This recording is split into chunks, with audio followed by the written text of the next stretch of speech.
61 mangsa insiden pelanggaran membabitkan perkhidmatan tren LRT laluan Kelana Jaya telah dibenarkan keluar dari HKL, Hospital Kuala Lumpur. Pun begitu, 6 lagi mangsa masih berada di HKL, termasuk 3 yang masih kritikal. Wartawan kami Ridauddin Daud kini berada di HKL. Ridauddin, apa yang terbaru? Baik, terima kasih Lokman. Saya masih lagi berada di Hospital Kuala Lumpur atau HKL, di mana pada petang tadi berlangsungnya satu sidang media melibatkan 4 individu. 3 daripadanya adalah Menteri Pengangkutan Sendiri Datuk Seri Dr. Wee Ka Siong, Menteri Wilayah Persekutuan Tan Sri Anwar Musa, dan satu lagi adalah Pengarah Hospital Kuala Lumpur, Datuk Dr. Harry Corey. Dan apa yang saya boleh katakan sebenarnya berdasarkan maklumat yang dikongsikan oleh Dr. Harry Corey pada petang tadi, 6 mangsa masih lagi berada di HKL, termasuk 3 yang masih kritikal. Menurut Dr. Herrick, 2 daripadanya mengalami patah tulang, sementara seorang lagi mengalami kecederaan pada dada dan hati. 3 pesakit dimasukkan ke ICU dengan kecederaan pendarahan otak pada awalnya. 2 memerlukan pembedahan, manakala satu lagi tidak memerlukan pembedahan namun masih lagi dirawat. Dan kemudian ketiga-tiga yang berada di ICU berada dalam keadaan yang sangat kritikal. 2 mengalami patah tulang, yang mana satu mangsa dimasukkan ke ward, dan mana satu lagi masih di jabatan kecemasan dan menunggu untuk masuk ke ortopedik. Manakala satu lagi kini berada di ward pembedahan.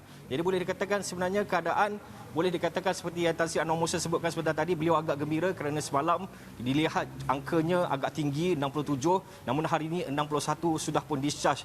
Dan sementara itu Menteri Pengangkutan Datuk Seri Wee Ka Siong juga ada berkata bahawa semua kaki tangan yang terlibat dalam kemalangan melibatkan LRT ini tidak lagi dibenarkan bertugas buat masa ini. Menurutnya, itu adalah prosedur standard ataupun SOP biasa yang melibatkan kaki tangan awam yang diamalkan dalam perkhidmatan awam. Menurutnya, semua ada SOP, jadi beliau mengatakan mana-mana pihak yang dalam perkhidmatan awam yang terlibat dalam insiden apa saja, terutama insiden sebegini, mereka tidak akan dibenarkan untuk mengendalikan operasi. Namun tidak pula diberitahu sampai bilakah mereka tidak akan dibenarkan untuk dikenakan tindakan sebegini.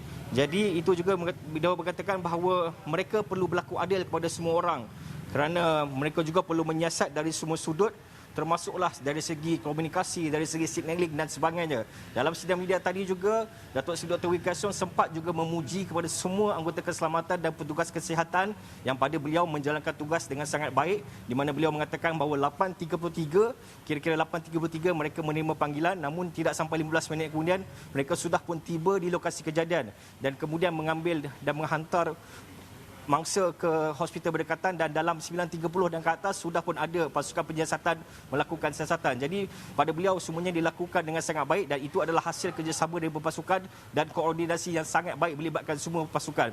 Jadi saya fikir itu saja perkembangan sidang media yang sempat saya bawa sebentar tadi. Teruskan bersama dengan Suwani untuk dapatkan berita semasa ke semasa. Kembali kepada Lokman.